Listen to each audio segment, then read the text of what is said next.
Hello dear students, in previous video we have studied allotropes of carbon. Now we have studied about versatile nature of carbon. Versatile nature of carbon. The fourth chapter carbon and its compound we have studied up to allotropes of carbon. 3 allotropes diamond, graphite and fullerene.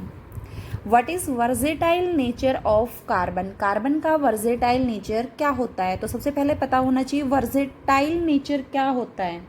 क्या होता है versatile nature? जैसे कोई एक person है, ठीक है, और उसमें दूसरों से अलग से कुछ होता है, जैसे हिंदी में बोलते हैं ना बहुमुखी प्रतिभा, तो उसी तरह से कार्बन का वर्सेटाइल नेचर मीन्स कार्बन अपने आप को दूसरे एलिमेंट से अलग बनाता है और दूसरे एलिमेंट से अलग बनाने को ही उसको बोलते हैं वर्सेटाइल नेचर।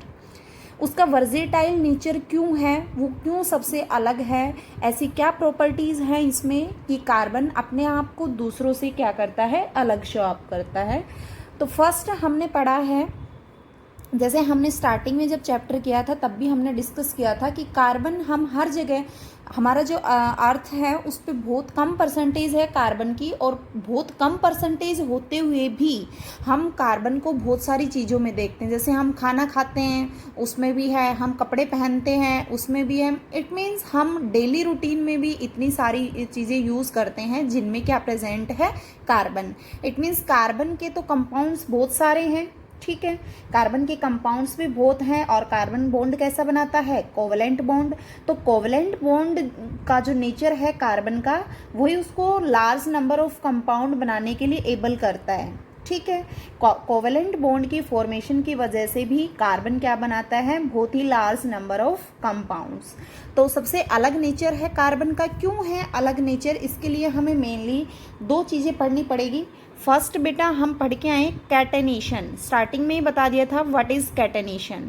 कैटेनेशन की प्रॉपर्टी क्या होती है, कार्बन के पास एक यूनिक एबिलिटी है बॉन्ड बनाने की विद अदर एटम्स ऑफ या कार्बन के साथ कंबाइन होके क्या बनाता है, एक कंपाउंड बनाता है। फिर वो सेकंड कार्बन थर्ड कार्बन से कंबाइन होके एक और कंपाउंड बनाता है। इस तरह से जो सेल्फ लिंकिंग की प्रॉपर्टी है, सेल्फ लिंकिंग मतलब खुद से जुड़ना, कार्बन एटम खुद से जुड़ता जाता है। और कितने कार्बन एटम जुड़ सकते हैं, बहुत ही ज़्यादा नंबर में कार्बन एटम क्या हो सकते हैं, आपस में कंबाइन हो सकते हैं, सेल्फ लिंक हो सकते हैं। और ये प्रॉपर्टी हम पढ़ के आ चुके हैं, जिसको हम क्या बोलते हैं, कैटेनेशन। तो जब कार्बन के पास कैटेनेशन की प्रॉपर्टी है, इट मीन्स जैसे हमने 2 कार्बन को आपस में कंबाइन किया, एक कंपाउंड बन गया। 3 को आपस में कंबाइन किया, दूसरा बन गया। 4 को किया, उससे नेक्स्ट बन गया। तो इस तरह से अगर कार्बन कार्बन आपस में जुड़ते रहे, ये तो बहुत सारे कंपाउंड बना सकता है ना। तो ये मतलब जहाँ तक एस्टिमेट लगाया है केमिस्ट ने, 3 मिलियंस के करीब तो हमारे पास ऐसे फॉर्मूले हैं किसके, कार्बन कंपाउंड्स के, और कुछ कंफर्म नहीं है कि कार्बन के कितने कंपाउंड्स हैं। तो कार्बन एटम खुद से कंबाइन होके एक लार्ज नंबर ऑफ कंपाउंड्स बनाता है। क्या बनाता है, लार्ज नंबर ऑफ कंपाउंड, जिसको हम उसकी कैटेनेशन की प्रॉपर्टी भी बोलते हैं। तो कैटेनेशन की प्रॉपर्टी होने की वजह से कार्बन का नेचर कैसा है, वर्सेटाइल। जैसे हम सिलिकॉन की बात करते हैं, सल्फर की बात करते हैं, ये भी कंपाउंड्स बनाते हैं। जैसे सिलिकॉन है, हाइड्रोजन से जब कनेक्ट होता है तो उसमें जो ये कंपाउंड बनाएगा उसमें 7 से 8 एटम की चेन बन सकती है, ठीक है। लेकिन जो 7 से 8 एटम की चेन जो बनती है, उसमें ये जो कंपाउंड जो बनता है सिलिकॉन का, बहुत ही हाईली रिएक्टिव होता है, ठीक है। हाईली रिएक्टिव होता है, इट मीन्स वो स्टेबल नहीं है, ठीक है। लेकिन जो कार्बन के कंपाउंड्स, चाहे तुम 8 कार्बन एटम का बनाओ, चाहे 10 का बनाओ, चाहे 50 का बनाओ, हर एक कंपाउंड क्या होता है, बहुत ही स्टेबल होता है, ठीक है। तो जैसे हमारे पास फॉस्फोरस है, फॉस्फोरस के भी कितने एटम कंबाइन हो सकते हैं, 4। लेकिन कार्बन के तो हमारे पास बहुत सारे एटम्स कंबाइन हो सकते हैं। इसलिए सबसे ज़्यादा कैटेनेशन की प्रॉपर्टी कौन शो करता है, कार्बन शो करता है।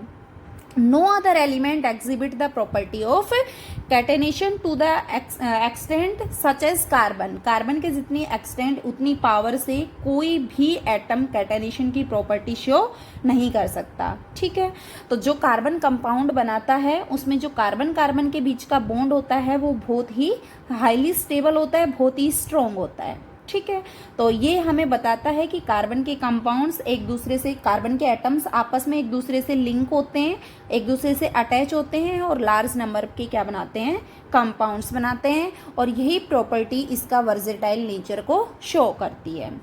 Second, tetravalency. सेकंड क्या है, tetravalency. Tetravalency means, tetra means 4, valency means valency. It means carbon की वैलेंसी कितनी है, 4। देखो कार्बन की वैलेंसी 4 है, हमने माना ये कार्बन है और ये इसकी 4 वैलेंसी है। ठीक है, और हमें पता है कार्बन कैटेनेशन की प्रॉपर्टी शो करता है। ठीक है, तो इट मीन्स कार्बन कार्बन से भी जुड़ सकता है, इधर भी जुड़ सकता है, कार्बन से इधर भी और इधर भी, है ना। अब देखो ये कार्बन है, ये भी तो टेट्रावैलेंट है। जब ये कार्बन टेट्रावैलेंट है तो ये भी टेट्रावैलेंट है, क्योंकि कार्बन की वैलेंसी कितनी होती है, 4। ये भी टेट्रावैलेंट है, ये भी टेट्रावैलेंट है और ये भी टेट्रावैलेंट है। इट मीन्स इस कार्बन की अगर 4 वैलेंसी करनी हो तो 1 2 3 4, इस कार्बन की 1 2 3 4, इसकी 1 2 3 और ये 4। ठीक है, इसी तरह इसकी 1 2 3 4। अब आगे देखो बेटा, जो कार्बन ने ये 4 वैलेंसी पूरी की है, ये कार्बन से भी तो कर सकता है, ये कर सकता है ना, इधर भी ये कार्बन से कर सकता है, क्योंकि कार्बन कार्बन से अपने आप लिंक हो सकता है, कैटेनेशन की प्रॉपर्टी ये रखता ही है। तो इधर भी ये 3 कार्बन एटम से ज्वाइन हो सकता है। तो अब देखो ये जिन कार्बन एटम से ज्वाइन हुआ है इनकी भी तो वैलेंसी 4 है। अब आगे ये और कंपाउंड, मतलब ये ह्यूज नंबर ऑफ कंपाउंड्स बनाता है, ये इतना बड़ा कंपाउंड बन जाएगा, लार्ज नंबर में ये कंपाउंड बनाता है because of the tetravalency also. तो इस तरह से हम कार्बन के जो भी कंपाउंड पढ़ते हैं उसमें देखो कितने की भी चेन बना लो।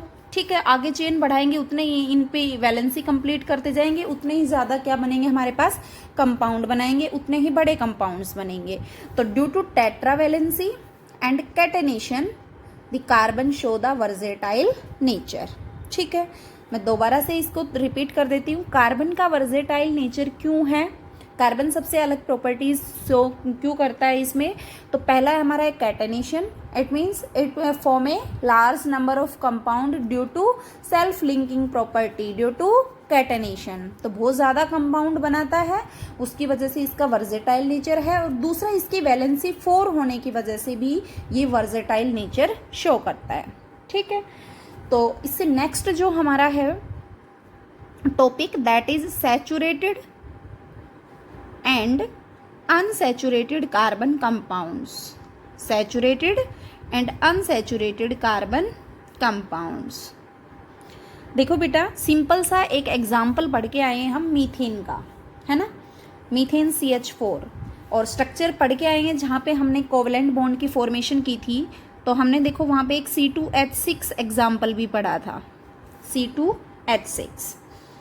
C2H6 जो हमारा है, तो अगर हमें C2H6 को सैचुरेटेड और अनसैचुरेटेड पढ़ने से पहले हम इनकी स्ट्रक्चर पढ़ते हैं। जैसे C2H6 है, कोई कहे इसकी स्ट्रक्चर ड्रॉ करो, तो C2H6 की स्ट्रक्चर हम कैसे ड्रॉ करेंगे। सबसे पहले हम ये देखेंगे बेटा कार्बन हमारे पास कितने प्रेजेंट है, कितने हैं, 2 कार्बन हैं। ठीक है, तो सबसे पहले जब हम कार्बन को डिनोट करते हैं तो सिंगल बॉन्ड सबसे पहले लगा लेते हैं, उन दोनों को किससे अटैच कर देते हैं, सिंगल बॉन्ड से। ठीक है, अब देखो बेटा हाइड्रोजन कितने हैं हमारे पास, 6, तो 3 हाइड्रोजन इधर और 3 हाइड्रोजन इधर, हो गए 6 हाइड्रोजन। अब देखो ये मैंने C2H6 बनाया, उतने ही हाइड्रोजन है, उतने ही कार्बन है। अब एक चीज़ चेक कर लीजिएगा कि क्या कार्बन और हाइड्रोजन की सब में वैलेंसी कंप्लीट है। इस कार्बन पे आ जाओ, कार्बन की वैलेंसी 4 होती है, 1 2 3 4। इस कार्बन की 1 2 3 4। हाइड्रोजन की वैलेंसी 1, हाइड्रोजन 1, हाइड्रोजन 1 1। ठीक है, हर हाइड्रोजन की भी वैलेंसी कंप्लीट है, हर कार्बन की भी वैलेंसी कंप्लीट है। इट मीन्स हमने C2H6 की स्ट्रक्चर बिल्कुल सही बनाई है। ठीक है, दूसरा अगर हमारे पास, अब देखो इसमें बेटा कार्बन और कार्बन के बीच में कैसा बॉन्ड है, सिंगल बॉन्ड। कैसा बॉन्ड है, सिंगल बॉन्ड। यहाँ तक आ गया होगा समझ में। दूसरा, अगर हम इसी एग्जाम्पल को लेते हैं, हाइड्रोजन कम कर देते हैं, C2H4 कर दिया हमने, ठीक है।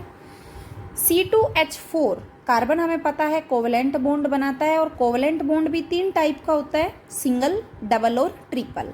तो C2H4 की स्ट्रक्चर ड्रॉ करनी हो हमें, तो कार्बन कितने बेटा, 2। मैंने कहा है सबसे पहले उनको सिंगल बॉन्ड से जोड़ दो। हाइड्रोजन कितने हैं, 4 है, तो 2 इधर हाइड्रोजन कर देते हैं, 2 इधर, 1 2 1 2 हो गया C2H4। अब बेटा चेक करो क्या हाइड्रोजन और कार्बन की सबकी वैलेंसी कंप्लीट है। कार्बन की देखो 1 2 3 नहीं है, इस कार्बन की 1 2 3 नहीं है। इट मीन्स कार्बन और कार्बन की वैलेंसी को पूरा करने के लिए हमें कुछ तो करना पड़ेगा।